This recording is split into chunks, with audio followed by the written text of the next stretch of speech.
बहुत ध्यान से सुनना महाराज। सोमवार की प्रदोष पड़ती है तो शंकर भगवान कैलाश पर निवास करते हैं। हमारे यहाँ कहते हैं सोमवार की जो प्रदोष पड़ती है वो इच्छा पूर्ति करती है। शुक्ल पक्ष में जो प्रदोष पड़ती है वो लक्ष्मी की वृद्धि के लिए होती है।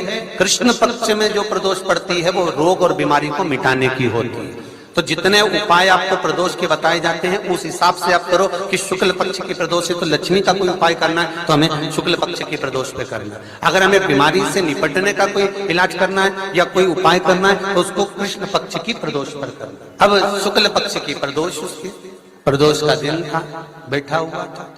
मान लो अगर कहीं आप कोई नौकरी के लिए अप्लाई कर रहे हैं, लॉकडाउन में सर्विस छूट गई, कई लोगों की छूट गई, कंपनियां कई बंद भी हो गई, कई कंपनियों से निकाल भी दिया गया, कहीं पत्नी परेशान हो रही है, कहीं पति परेशान हो रहा है, आप कहीं अप्लाई कर रहे हो तो जैसा माता उमा ने प्रदोष काल में, प्रदोष के समय पर, प्रदोष काल के अंतर्गत बेलपत्री का स्मरण किया है, वो बेलपत्र का स्मरण अगर संसार का मनुष्य कर लेता है तो महाराज ब्रह्मवृत्ता पुराण कहती है कि उस जीव का ऐसा कोई कार्य नहीं जो सफल नहीं होता।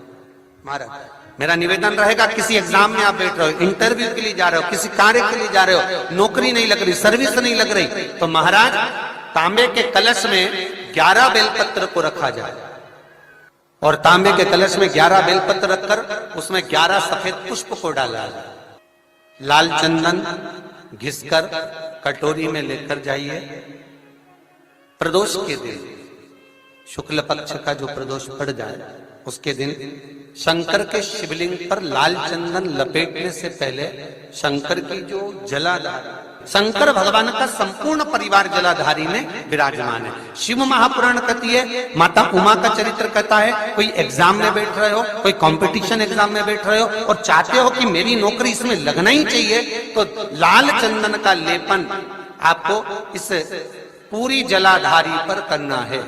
लाल चंदन का लेपन पूरी जलाधारी पर करना। और महाराज जी जिस कलश में आपने घर से 11 बेलपत्र और 11 सफेद पुष्प जल के अंदर डालकर लाए हो, उसको आप चढ़ाएंगे तो इस तरह से चढ़ाएंगे कि उसका भाग हमें दिखे चढ़ते समय। ऐसे नहीं चढ़ाना, उसको चढ़ाते समय इस तरह से चढ़ाएं कि वो जल का भाग हमारी ओर गिरता हुआ।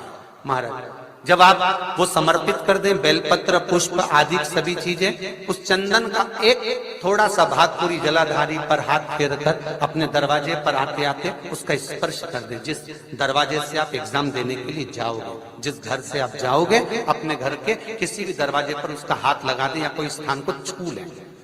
जिसको आप दरवाजे को खोलकर, दरवाजे को स्पर्श कर कर या दीवार को छूकर या अलमारी को छूकर, जिसको भी छूकर आप जाओगे उसका स्पर्श कर लेना। फिर आपको कुछ नहीं करना है, उमा और महेश ही सब कुछ करेंगे जो उनको